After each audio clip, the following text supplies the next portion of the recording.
أنا اسمي جورج سمير رافق، عمري 28. أخذت البكالوريا بعسكريتي، كان يطلع لنا شهر إجازة، ففيها هاي نزلت قدمت بإدلب وقتها وأخذتها. فكنا نحن عايشين بإدلب ووضعنا تمام، يعني وكل شيء كل أمورنا تمام. يعني أساس مصلحتنا كنت أشتغل مشروب بإدلب قبل عمر 16، كان كل شغلي بالمشروب. بعدين 16 سنة طلعت اشتغلت بالمرفأ، يعني انه انا ما بدي اهتم بإدلب، فانا بدي اشوف شيء جديد. فطلعت اشتغلت باللاذقية، تميت فيها 9 سنين مع عسكريتي كانت 5 سنين و7 شهور. فترة دخلوا بعد ما دخلوا المسلحين ما خرجوا تموا اهلي، يعني انا عسكري وهن ما خرجوا يبقوا معي. كنت اتواصل معهم من خط العسكري، دق على الارض احكي معهم. بعدين انقطع الاتصال 4 ايام، فصار معي انهيار عصبي وقتها. فانا من الاساس عم بقول له انه لما كان في تواصل انه طلعوا قبل ما تروح ادلب. بعدين انه خلص في بيت بحلب وموجود لاختي، فطلعوا سوا. بعد فتره العلاج كثير يعني انطفيت من الادويه، فجيت بدي اخلص. انا بدي شيء التهى فيه. وصلت معه الدكتور انه اذا بدي اكل بدي حبي، اذا بدي نام بدي حب. فحتى جسمي ما تم فيني حيل لشيء. فكبيت هذا الشيء براس السنه وخلص انه انا بدي اشتغل، يعني انا بدي اطلع بقى اشتغل. يعني انا بشتغل مثلا 3-4 شغلات بس انه ما ابرك.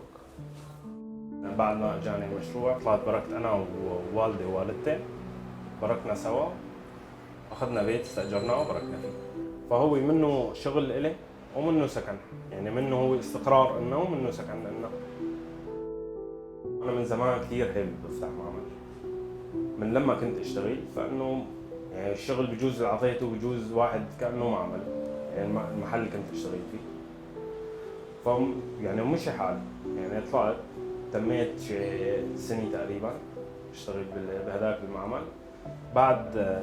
بعد ما عرفت إنه خلص توافق على المشروع وهاي، صرت اسال لامن بهذا المبلغ ما بقدر اجيب كل شيء جديد. فكان اهم شيء عندي الفرن، يعني الفرن اخذته جديد، فالباقي لو كان مستعمل ما بيأثر عندي، يعني بيشتغل معي هو. ايه فتميت اسال لحتى لقيت يعني العده اللي بدي اياها على المبلغ اللي اجاني.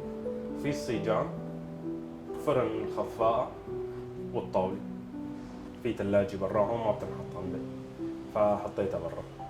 الاصناف اللي بشتغلها بتيفورات مشكله يعني تشكيلي، وبتيفورات مع عرايس، وفي برازة والكيكات. هلا بشتغل انا وايام والدي ووالدتي بيساعدوني. هلا الكهرباء اكثر شيء انا شغلي هذا بصير بالليل، يعني الصبح ما بفضل اشتغل، الكهرباء احسن بالليل.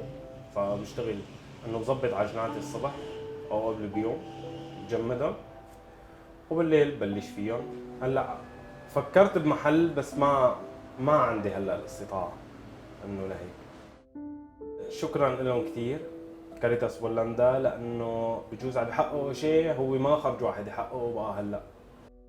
فانه تمشي بطريق صح، تأمن مصاري انه انت تفتح مشروع ما خرج تقدير بهذا الوقت.